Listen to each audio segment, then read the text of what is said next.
Hi, Jay. Good to see you. Welcome, everyone. I think we're hosting you in the best possible day. At least this year so far. And it's been a hectic week. Big swings in the S&P. I was talking to some friends. I mean, it's some things we haven't seen since the '08 crisis. In terms of big swings in the market. So, I mean, without further ado, I'll let you start. And first, can we go with the reaction to today's to the Fed meeting, and then we'll take it from there, following the usual script. Sure. Hi, Roberto, and great to be with you. And yes, it's been absolutely a wild day, a wild week, a wild couple of weeks. I mean, I wrote last week in my Friday musings, it was the longest short week I could ever think of, right? It was a 4-day week and it felt like 2 weeks. And so, this week is not real. This week is a regular 5-day week, and it certainly feels like it's Wednesday. And I know we usually do this on a Monday, Yeah. but it definitely feels like it could be a Friday in a sense that there's been so much going on. I can barely remember what happened on Monday, and that was only 2 days ago. So, yeah, I mean, there's so many things to unpack and talk about, and I think it's smart. Let's talk about what's just happened and kind of work backwards as opposed to our normal routine of kind of working back and go to get to the end, the current stuff at the end. So, today, I'm not sure what the people who were buying aggressively earlier today were expecting from Chair Powell and from the Fed. It seemed to me like it was a pretty blasé meeting, and some folks said this was probably going to be the most boring meeting of the year because we knew there wasn't going to be a rate hike, and we knew there wasn't probably not going to be much in the way of information. And I think that's what turned out. I mean, I didn't watch the press conference, but I did read some of the reports afterwards, and it's I heard the word nimble. I heard the word likely to have liftoff in March. I heard that likely to be quantitative tightening and balance sheet reduction, as we move through the year. So none of that's really surprising to me. So I don't really know why we had, again, another kind of day where we had a 2% type move up and down. At one point, I know the NASDAQ was up over 2%, closed down for the day. And I think it just kind of reiterates that in this environment, it's very, very challenging to kind of trade around things. I mean, there have been days where multiple ETFs that are in our model portfolios have had 10 or 15% intraday swings. So you can just imagine what that means to portfolio performance if you get those swings incorrect. And obviously, the more you do, the more likely you're going to be incorrect. So I think it really reflects the need to have a process, to have a framework. And I think we're really fortunate at TPW Advisory to have our tripolar world framework and our global risk nexus process to help us kind of navigate through this period. And that's kind of what we've been doing. And it's pretty clear that, to me at least, we're at peak Fed hawkishness. This is something I've been talking about the last couple of weeks in my musings, the idea that you can't really get much more hawkish than 5 rate hikes in 2022. And that's where the market was kind of going to a couple of days ago. Keep in mind that a year ago, okay, so just a year ago, the first rate hike was forecast to be in 2024. Keep in mind that in September, the bulk of the Fed governors by the dot plot were not expecting to raise rates until 2023. Okay. In the last month, we've gone, rates have backed up 40 or 50 basis points, one of the most aggressive bond market moves we've seen in years, in the last 5 or 6 years, if I recall correctly. And we've gone from pricing, 2 hikes, maybe 3, to 4, and then to 5, and then to quantitative tightening. And I think that's just not in the cards at all. I think the market, sorry, the light just went up. I think the markets are, way ahead of what the Fed is likely to do. And we're trying to calibrate that. And in the context of that pricing in an aggressive Fed, we have led to a violent rotation within the equity market, away from growth to value. And we've done it in, kind of the modern day, right? I've talked about speed for the last 2 years since COVID speed, climate speed, analytical speed, and the market speed. And we have a market that just zoomed from an all-time high on January 4th to a 10% correction in the S&P and a 12 to 14% correction in the NASDAQ in the space of 14 or 15 trading days, one of the fastest moves in history. And so all that has led to the breakage, right, and the ugliness in the market because it's been so fast and so furious. And it's resulted in some of the thematic stuff and the disruptive tech and the ARC stuff in the crypto space just being absolutely crushed, right? Down 25, 30% year to date, 25 to 30% year to date. And so there are all sorts of things that we can unpack. We can talk about, the economic outlook. We can talk about the idea that this transition and rotation has ended the 13-year tech leadership in the United States, as some very well-respected technicians are saying. That is over. That has huge implications. That suggests that the U.S. equity leadership, which has led the world for the last 13 years, is also possibly over. And that suggests that, from an asset allocation perspective, people are going to have to really rethink their approach to the markets, because it's been pretty, it's never easy. I'd be the last one to say it's easy. But if you were smart enough and strong-willed enough to simply buy U.S. tech and hold it, that has been the only thing you've had to do for 13 plus years. And now it looks as if that is over.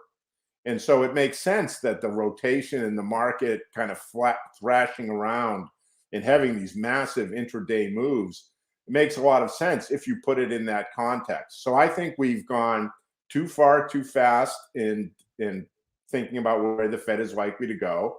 I think we've kicked off a major transition in equity leadership, both sectorally and geographically. And I think we need to consider whether one should be stepping into the thematic and disruptive tech space, given how much it's been blasted and how awful the sentiment is and how oversold those segments of the market are. Yeah, no, it's a great introduction, and I agree.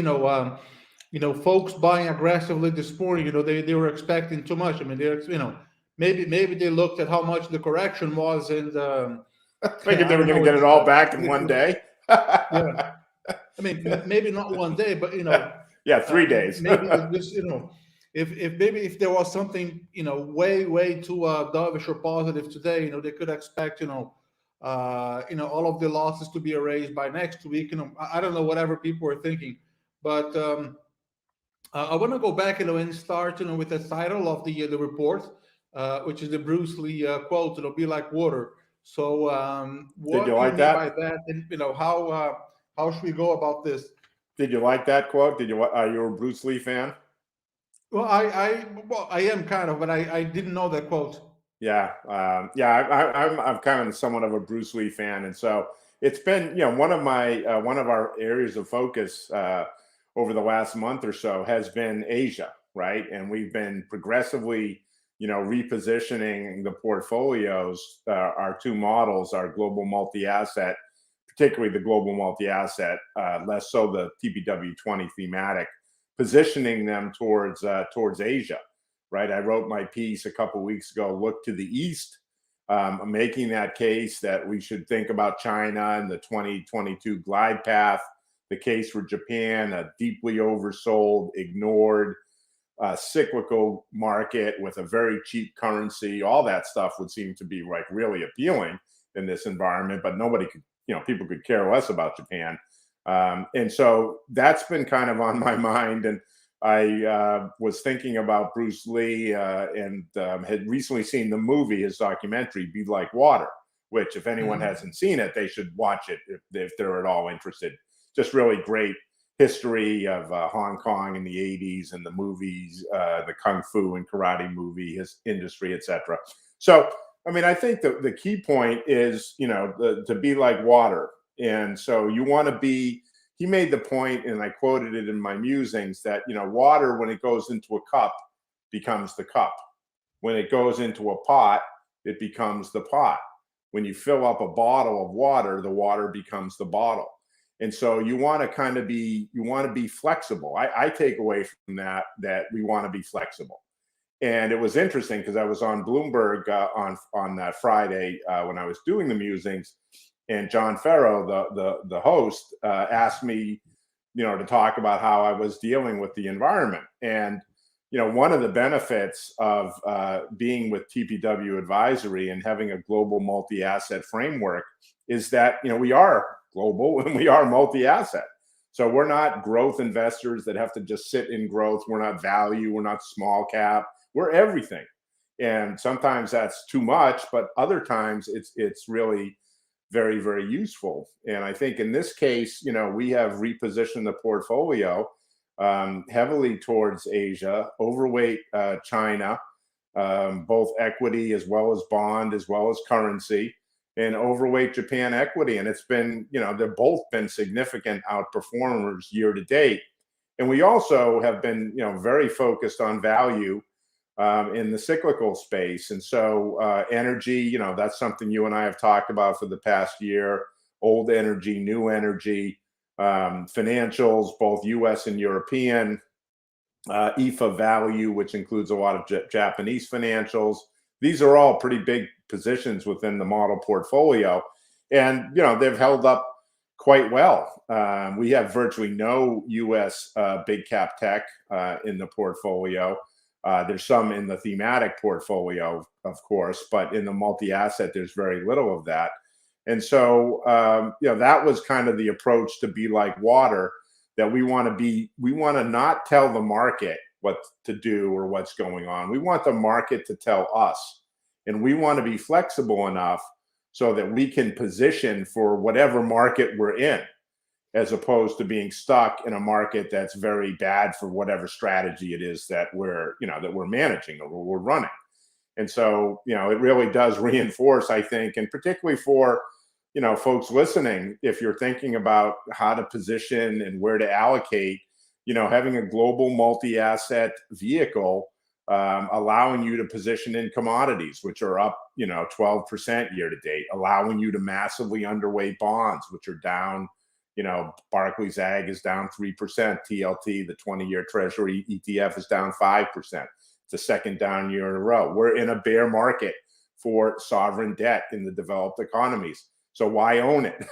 You don't have to own it. And then the ability to move both geographically and sectorally and factor-wise in the equity space, as well as take advantage of opportunities in the thematic space. And that's what we've been trying to do, and that's where we're focused. And so I think the whole look to the east thesis, the whole be like water, the Bruce Lee thesis, is to be flexible, and particularly in these markets, and B, that we really think Asia is quite compelling from an asset allocation perspective across assets, particularly China and Japan, for 2022.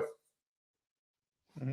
No, this is it makes total sense, and I mean there are a number of things that I want to touch on from what you said, but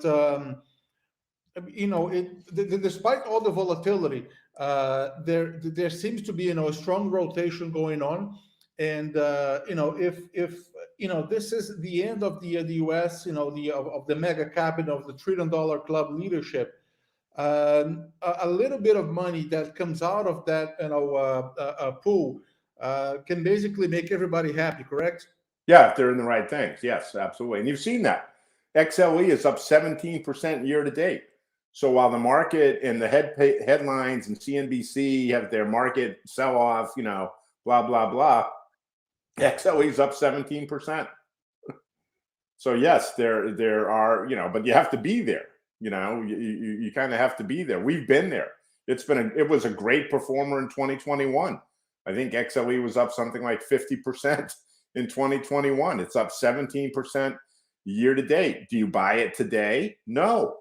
No, you don't buy it today. It's overbought. RSI is at 70. You have to wait now if you missed it.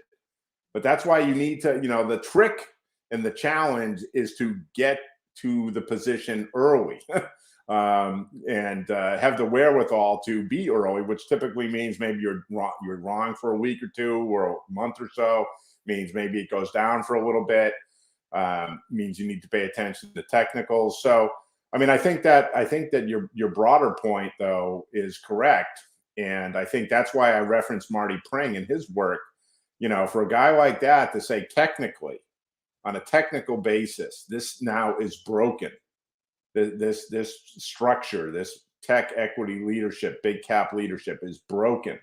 That is a humongous thing to take on board and to really think through about what that means. Because you're exactly right. That means that it's almost impossible for the U.S. to do well because that's 25 to 30% of the U.S. market.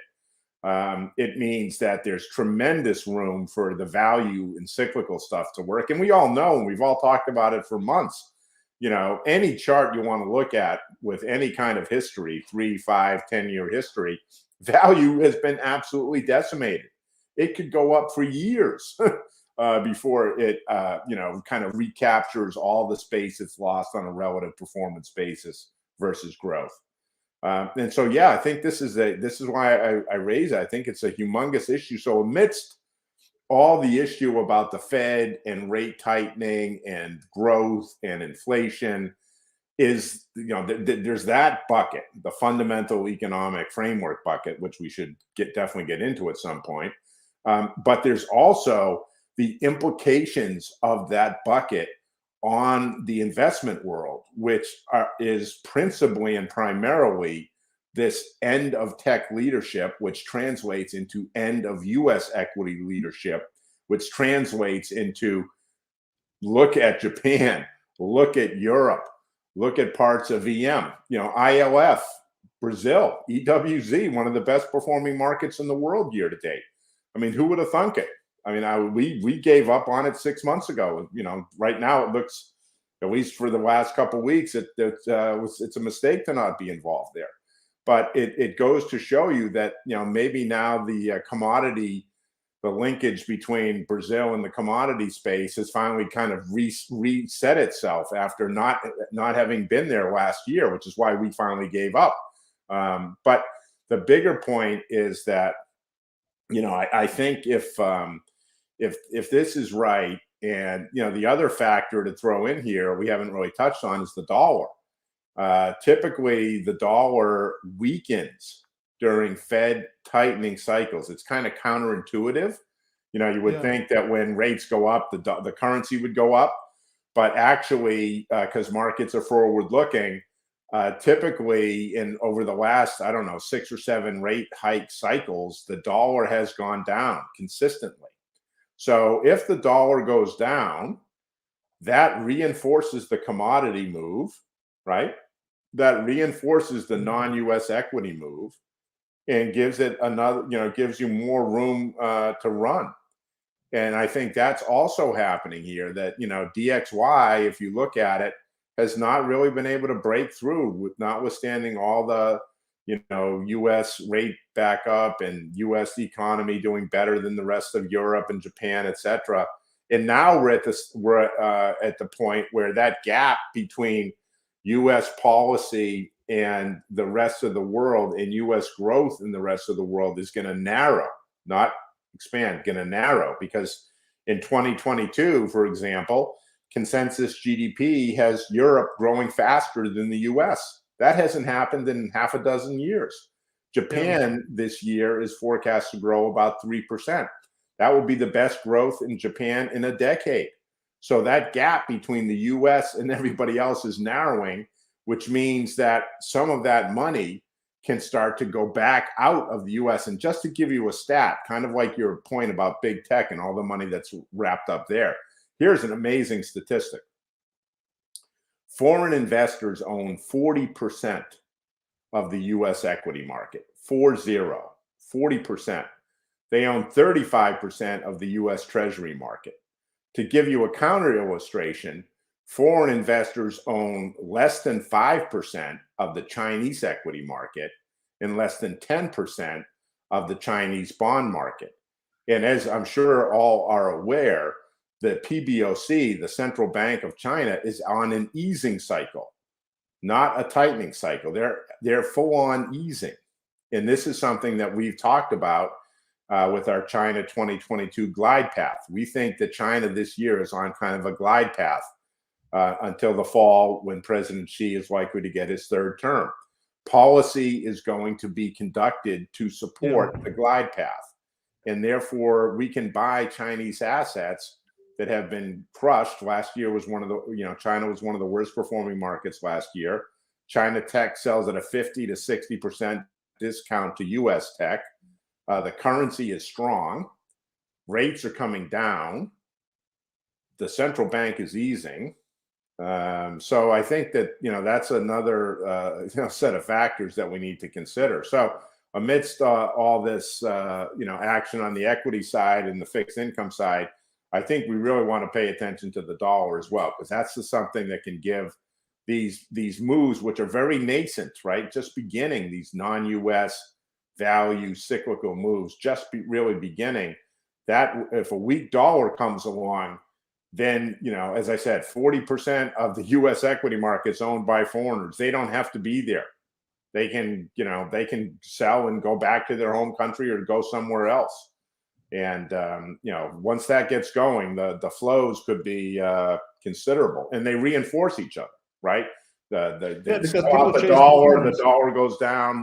dollar goes down, people sell it more. Japan starts to go up, people start to buy it because no one owns it, they're underweight. And on you go. I saw the other day that in ACWI, Japan is is now a 5% weight in ACWI. 5%. Crazy. Just like the value stuff and the cyclical stuff, like energy. Energy in the last big upcycle, energy got as high as something like 15% of the S&P. Today it's 3. Could it go to 9? Yeah, sure. Why not? Yeah. Go to 6, easy, double. No, the good point you mentioned the dollars. Or the question I have is, this rotation is already happening. We talked about it, but is there a big trigger for it to, for people to really, I would say, wake up to it, and for the movement to start, with more strength? Is it, people having confidence that the dollar is going to weaken? Is it people having confidence that the Fed is not going to derail either derail the economic recovery or to force a hard landing? It looks like we have all of the ingredients there. We have all of the elements there. But is there a catalyst? Well, and would it be the dollar?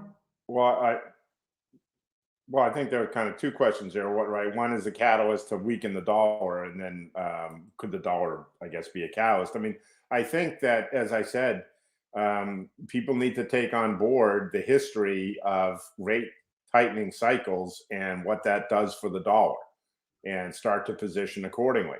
I think the other big factor, to be honest, is we need to kind of get through the Omicron period here, right? And we need to get some clarity as to what the world looks like post Omicron, when we go from pandemic to endemic. And I really believe that 2022 is going to be that year. I've written about it, a year of clarity as we move from pandemic to endemic. And I'll just tell you, in New York State, so I'm in New York City right now, New York State cases are down 86%, 86% from the peak of January 6th. Okay, so in less than 3 weeks, cases have fallen by 86% in New York State. So I think, Omicron comes fast, hits hard, thankfully doesn't have, very severe symptoms attached to it, and then moves on. And if we're able to continue vaccinating people and continue to develop the science, right, COVID speed science with the antiviral pills and a multi-variant vaccine likely to be available as we go through this year, then I think we are at the endemic stage. And clearly, I can tell you in New York City, that's where we're at. It seems that way to me for sure. And so when we get past that, then we say, okay, what does the world look like? Right? We're in a tightening environment. We've talked about that with the Fed. BOJ and ECB are likely to be on hold. The PBOC, the big four, the PBOC is easing. All right. So that liquidity picture clearly tightening, but a little bit of an offset with PBOC. And that's kind of all priced in because we're at peak Fed hawkishness with 5 rate hikes in 2022, when it's more likely we're going to get 2 or 3. All right. Then we talk about inflation. And in inflation, we're at 7% in the US, also very big numbers in Europe, much less so in China and Japan. And so I believe we're kind of approaching peak inflation in the US, probably 7% in December, roughly the same January. But by March and April, the big food and energy spikes that occurred last year fall out of the year-over-year comparison. And it's quite likely that by the spring, we're going to be talking about inflation going from 7 to 5 to 4. And the 1-year forward inflation swap is pricing inflation at about 3.7% as we exit 2022. 3.7, down from 7.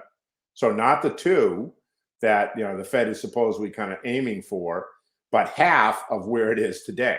And so I think that suggests to me that the Fed is going to have time in the spring and summer to assess where things are and to be truly data dependent.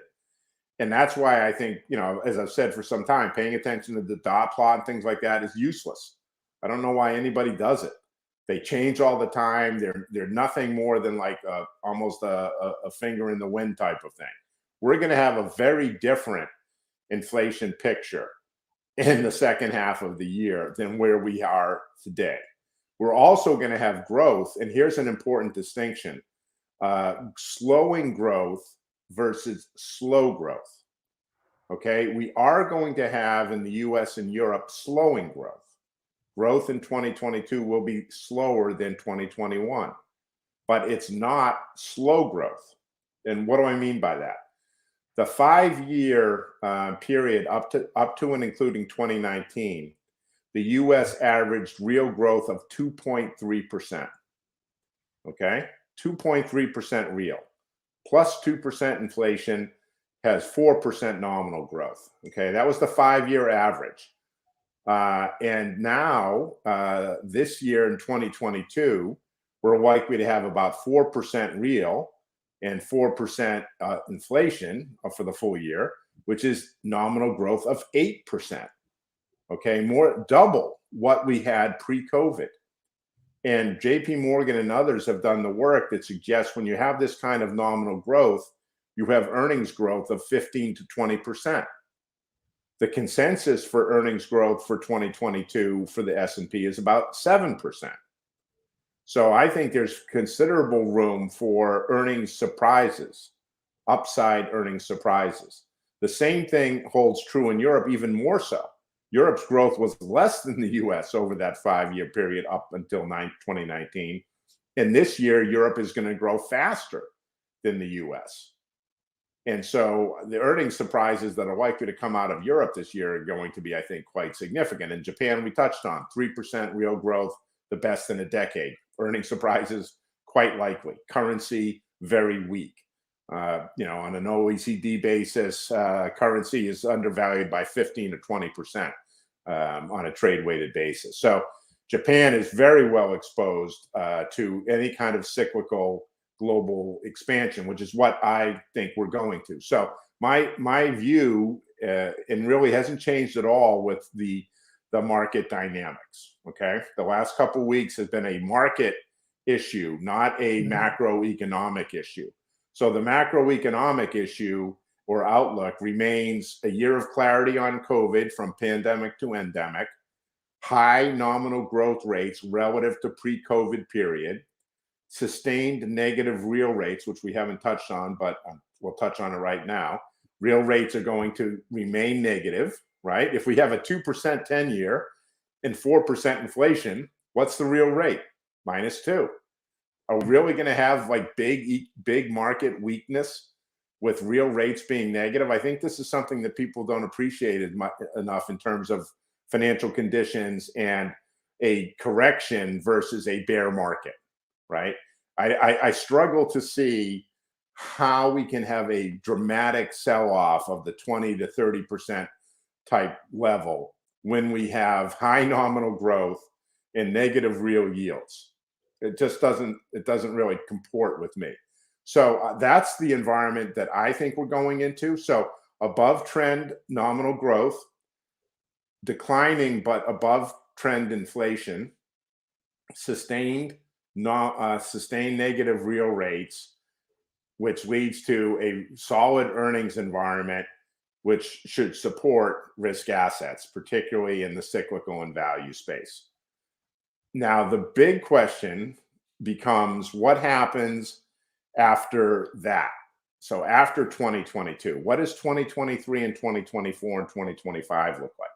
Because let's remember, we're going into February 2022. So the out year is now 23. And that's what the market is going to start to be paying attention to. And here it's really interesting that the market, both fixed income and equity, are pricing in a return to that pre-COVID environment, right? If you look at growth expectations for 2023, it's right around 2.5% GDP, real GDP growth. So very similar to the 2.3 that existed in the 5 years up to through 2019. If you look at bonds, right? Bonds are not pricing a significantly higher, kind of terminal rate or end rate for at the long end, right? We're still talking 2% on the 30-year, 1.8 on the 10-year. So the market is pricing in a return to pre-COVID economic activity. I think there's a reasonable chance that is going to be too pessimistic, and that we could have. I agree, and we have talked about this, yeah. Yes, this is a key theme of mine. This is a very important theme of mine, that we're going to have a period akin to the second half of the 90s in the 2022 to 2025 period. And that was the last time we had a CapEx boom and a productivity surge that allowed for better than expected wage growth without inflation. And I think we're set up perfectly for a repeat of that. CapEx is desperately needed. We have infrastructure spending both in the US and in Europe. We have climate mitigation spending that is going to be done around the world. We have productivity enhancements through, the acceleration of multiple technologies being adopted at a faster pace because of COVID. We know that intuitively. Work from home, no more commute, Slack and Zoom and everything else. But we haven't really been able to get our hands around it because COVID has been so overarching.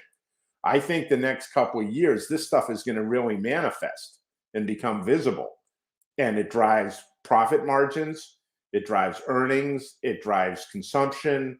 And it's the stuff that allows you to have a period of time when you have better than expected growth. And so that to me is really the big opportunity. And if I'm right, then the opportunity set really becomes the thematic space. And the thematic space is on sale today in a way that suggests if there's a reasonable shot of what I just laid out happening, this is the time to be looking into that space and to be starting to build positions with the realization that they're going to manifest over the next 2 to 3 years, but also with the assumption that the downside from current price levels is pretty limited, given how oversold and how crappy the sentiment is towards them. You can't, mention Cathie Woods or talk about ARK without just horrible, headlines and things of that nature, and Twitter, and in the fintech Twitter space and all that stuff. So to me, that's really, really interesting. And I see that in our TPW 20, right? We have a model portfolio that is 100% dedicated to thematic, and it's been hammered. I'll make no bones about it. It's been hit very hard being like high single digit decline in December, and a similar decline so far in January. But I think that the time to be looking to that portfolio, as I said, is probably right about now.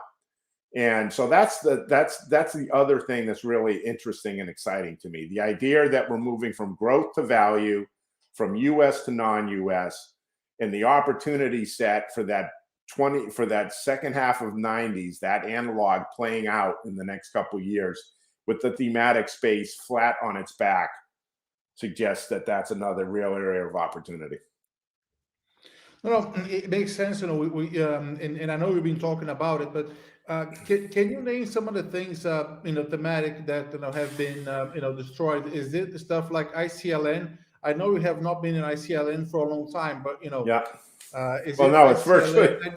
it's virtually anything you want to talk about. I mean, the worst has obviously been the crypto space, Yeah. right? I mean, that's absolutely the worst. DApp, which is kind of the pick and shovel for crypto, is down 60% in the last 2 to 3 months. 60 in the last 2 to 3 months. And I don't, one of the things I'm struggling with in thinking about trying to make this case and how hard I want to embrace it and drive it, is the gap between the private equity space enthusiasm for everything Web3 and metaverse and crypto, and the absolute disdain that the public market investment community has for these very same things, right? If you really believe in all that, and as soon as I say that, the lights go out.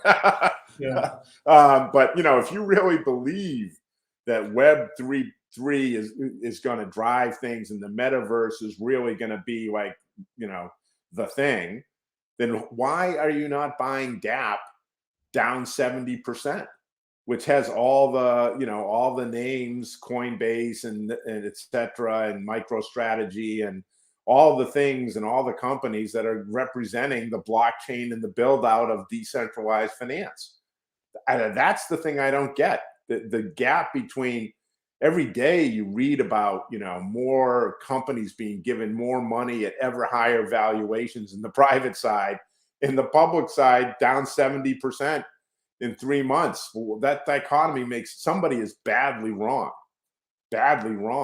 And part of it is clearly, and this is what people tell me, part of this I think is time frame, right? The private space, they're thinking 3, 5, 10 years.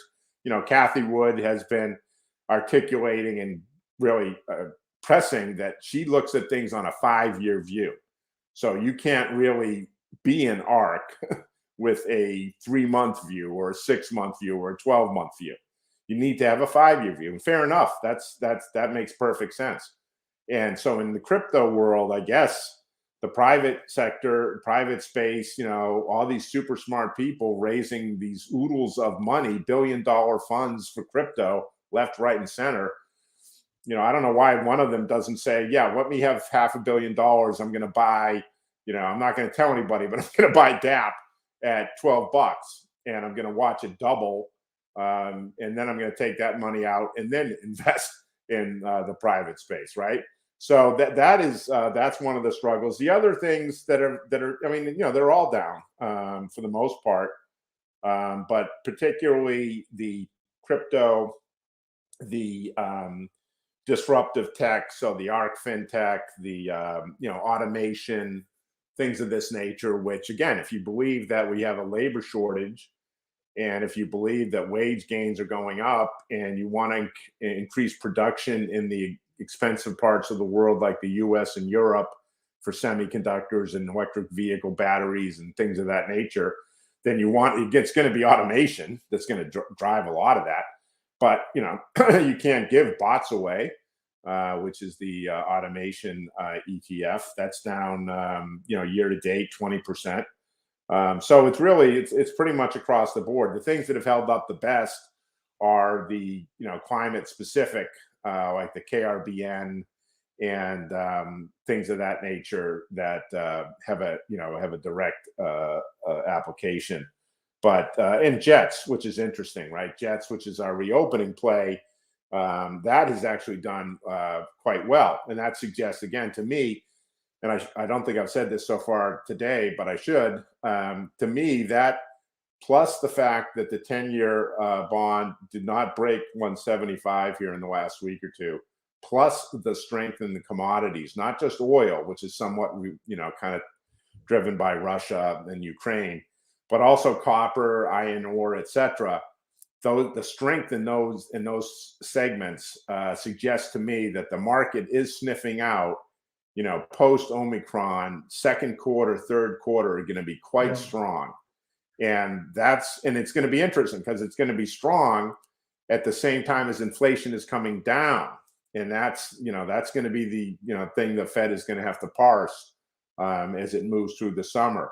But the fact that Jets is one of the top 2 or 3 performing thematics year to date tells me that some people are looking through this and saying we want to be involved because once people can start to travel, they're going to. And the PMIs that came out over the last couple of days reinforced that, right? Manufacturing was strong pretty much across the board, and services were weak. Well, of course, no one's going out, no one's doing anything because everybody's sick. Once that passes, and it passes quickly, as my New York State example suggests, services are going to pick back up. People are going to travel, and Jets is going to do fine. But the thematic space, and particularly around the disruptive tech space, I think is really interesting if we're going to have the kind of analog to the second half of the 90s that I think, the thing that's appealing to me is I think you can make the case that it's feasible and it's completely not priced in anywhere. So there's not a whole lot of downside, I think, to starting to build positions with that view in mind. And remember, we're moving forward in time. And so 2023 is the out year. And if we start to replace, 2.5% forecasted growth for the US in 2023 with 3%, and we start to, price in a inflation rate of 3%, which I think is quite feasible. And we've talked about this for some time. I'll buy all day long 3 to 4% real growth and 3% inflation, 6 to 7% nominal growth. I'll buy that all day long. And I think that's the environment that we may be, as I say, working into.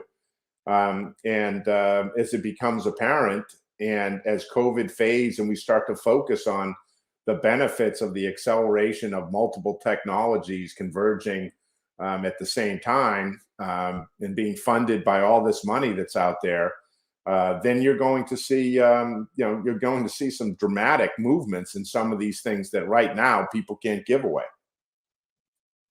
Yeah.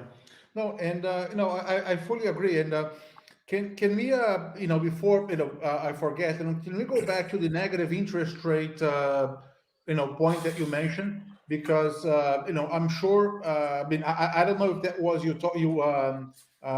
idea, but I'm sure it has both investment implications and also economic implications because of we're drowning in a pool of debt, and some inflation and financial repression is part of the solution. So is this more or less what you thought when you thought about negative interest rates?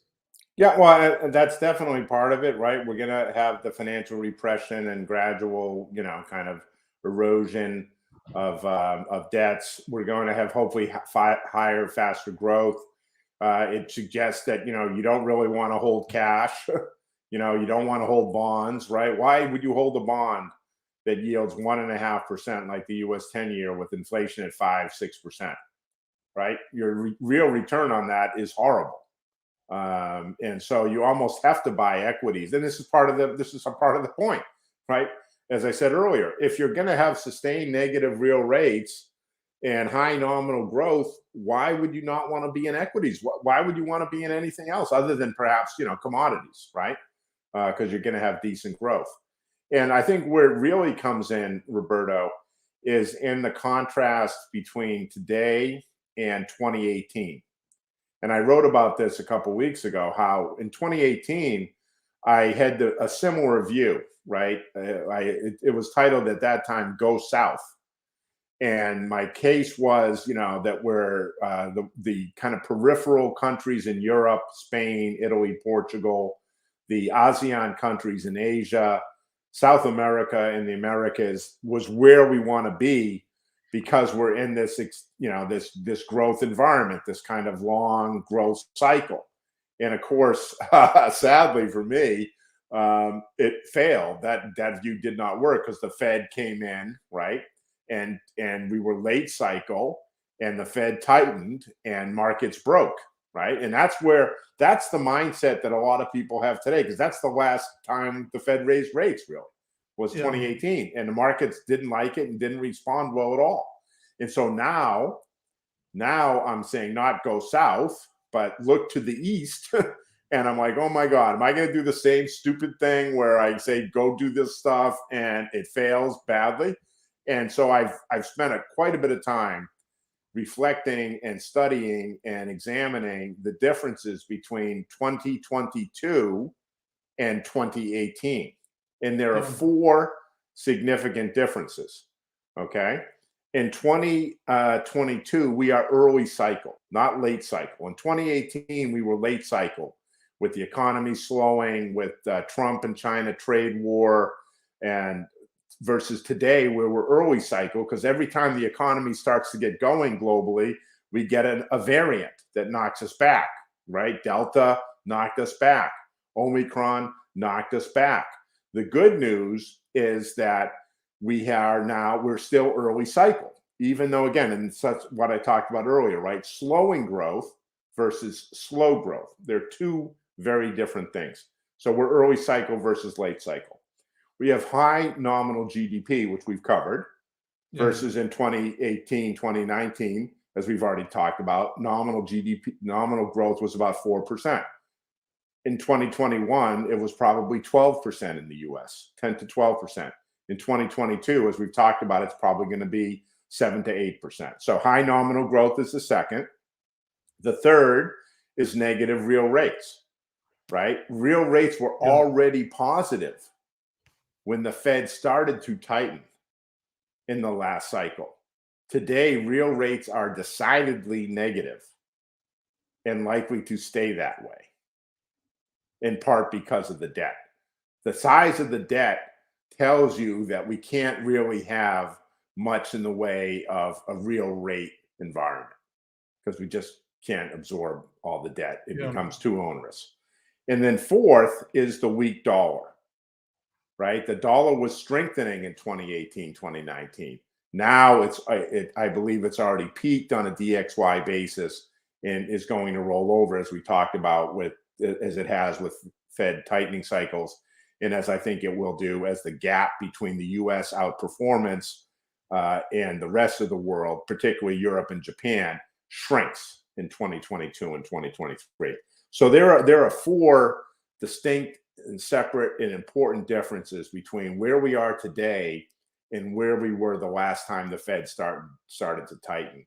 And so I think people who have that in their memory are going to be, late to the party, shall we say, and that's fine. But that's where I take the confidence to go back into the fray, right, back into the battle, and say, look to the east. It's different than Go South was 4 years ago. And here's the differences. Here's why. And so I feel quite comfortable with that perspective, plus the fact that we're now talking about China, which we've already gone through, glide path, PBOC easing, one of the worst markets last year, very cheap. In Japan, very cheap cyclical play that is completely unloved, no one owns, and everybody, has completely ignored. Yeah. No, this is great. It makes total sense, because people, they of course, that's where the most recent memory is. Yeah. You hear all the time, people making comments that, okay, another 5% on the Nasdaq, and then the Fed is going to stop. because the Fed hasn't even started. Yeah, it hasn't even started. Haven't even started, and they're definitely going to start. There's no doubt, right? I mean, one of the things that I write about, as I think I mentioned, I'm writing the monthly.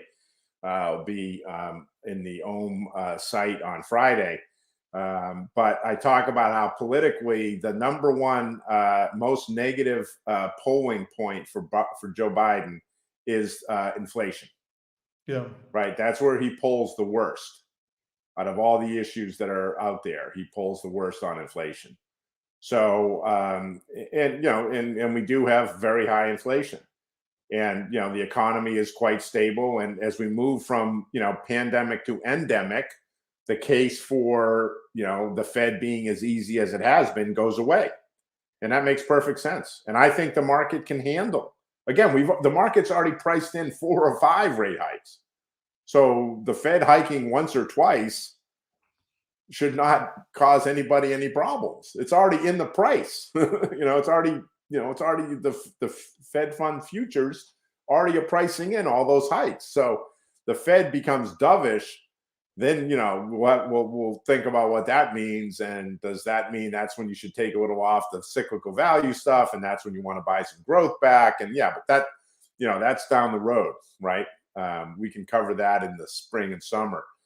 I think for now,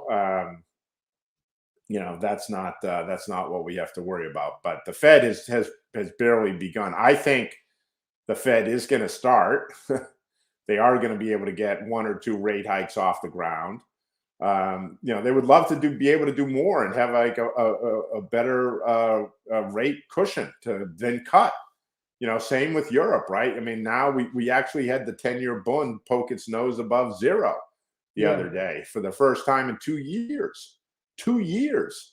And so, I think that's very constructive. We want to have, some rate structure that is above 0 in the developed economies. But my point would be, we're not going to be able to have anything like where we were, previously, because the debt has gotten so big. So we're not going to be able to, we can't sustain, 2% real rates and 4% nominal rates and, a 10-year treasury at 4 or 5%. I don't think that's likely at all. We're going to be much more in, the 2% to 2.5% range that I think is plenty doable and perfectly fine. And my point is that we've already at peak Fed hawkishness, and now that's kicked off all this other stuff, which has accelerated the transition from growth to value, and from bond bull market to bond bear market, and some of the things again that I wrote a piece called Transition Time back in October. Yeah. My challenge for me, I tend to be early, and so I need to kind of try and frame up and time up my view with the markets. And I think I've actually gotten better at that over the last couple of years, because I'm spending more time on the technical analysis. It's way better to be early than to be late, right? Yeah, but being early also tends to, can be problematic. But I think that's where, again, being like water and being, in the market that you have in front of you, and using the different tools that are best suited for that environment, right? In an environment like the last couple of years, which is ahistorical, we've never seen it before. We never shut down the global economy before. Quantitative analysis, not very useful, because it deals with the past, right? Now, all the models are built off the past. If the present and future is unlike the past, it's useless. And you've seen the results. Most quant funds have had a horrible couple of years. This environment, technical analysis is very important, because that's one thing that we know we can trust and we can follow. And so I've become much more focused and made it much more a part of my regular monthly routine to really do a pretty deep dive on the technical outlook for the various ETFs we own and are considering owning. We have a whole watch list of 40 or 50 different ETFs that are not in either model that we look at all the time. And there's a big technical component to that. And that's been very useful in timing up, my typical early sense and the opportunity to position it in a way to help the portfolio do as good as it can in the environment that it's in. And that's where we are today, where we've moved into Asia. We've been deeply underweight bonds. We've been overweight commodities. We've been overweight cyclical and value, and we holding all those positions. The portfolio, the model portfolio is down year to date, the multi-asset, but not dramatically, 3 to 4%, which is quite good and better than the benchmark, in part because of being in Asia and being in cyclicals and being in commodities, all of which have done better than the benchmark. And so, that's the approach, and that's how we intend to continue. And people will get the monthly in the next couple of days, and we'll be able to do another live, and we'll see how it plays out. But to me, end of tech leadership, end of U.S. equity leadership, weak dollar, potential for commodities to continue to do well. Those are really kind of the areas that are most interest, along with the idea that you should really look into the thematic space as a kind of a marker for this, second half of the 90s analog. I think allocating a portion of one's positioning and portfolio on a multi-year basis to that argument using those vehicles, it makes a lot of sense at this point. I just think the downside from here is quite limited, and the upside in the next couple of years could be quite dramatic. Time has flown as usual. We have 2.5 minutes. Is there anything you want to say on climate or politics, which we kind of didn't talk about? So maybe politics. Is there hope for some of the Biden plan to be rescued, at least the climate one? So and then we can kind of combine the two of them. Yeah, that's great. And yes, the answer to that is let's hope so, because it's the only way the U.S. is going to stand a chance at making its Paris Accord targets, is if we do get the $500 billion in climate funding that was part of the Build Back Better gets passed. We've got a couple of months. Let's see what happens. As I've said, the big thing that's interesting is the gap between the political gridlock and lack of activity in the U.S. in the premium valuation of U.S. assets. And I understand the assets are private, not public, but I just think that dichotomy is going to close. And then on climate, I think what's really interesting, I'll give you an illustration. It's going to be in the monthly. We talk about electric vehicles, and 2022 is going to be the year for the EV, right? Europe, as you know, sold more electric vehicles than traditional gas engine or diesel engine vehicles in 2021 for the first time ever. And the next step is autonomous mobility and air mobility. And just as an illustration, McKinsey reported that funding for the air mobility, so the air taxi idea, reached $7 billion last year in funding just for air mobility. And that is double the amount of funding for that idea in the last decade. Okay, and that's what I mean. Underneath all the Omicron stuff and the COVID stuff, the amount of money that is going into dealing with a lot of these issues is unparalleled. Yeah. And it's global. And the intellectual firepower, the VC scene in Europe, the activity levels in Asia are unprecedented. And that is what's going to drive the world going forward. And I think we as investors, need to be able to have a part of that. And again, part of it is sizing, as we've seen, because it's been tough to hold that over the last couple of months. It's been painful for my clients and myself in the TPW 20. But I think we're going to come out of this looking quite good. And that's just an illustration. More funding in 1 year than in the prior decade combined. And that is going to have an effect across the board, whether it's, air mobility or automation or quantum computing or AI. That's going to be the stuff that's going to drive productivity. It's going to give us a chance to have higher growth and a chance for better earnings and higher margins, which will support the risk assets that we're all invested in. And on that happy note, no, that's great. We'll close it. Interesting days. It's great, to have you, as always, and enjoy the rest of your week. And we're gonna see you on the 7th, right? February the 7th, which is a Yeah. Monday. Okay, So perfect. no, Yeah, no back. more short weeks. Yeah, back on it, back on normal schedule. And yep, this has been great as always. Thank you for your questions, and we'll talk again soon. Thank you, sir. All the best. All right. Bye bye. Ciao. Bye bye. Ciao.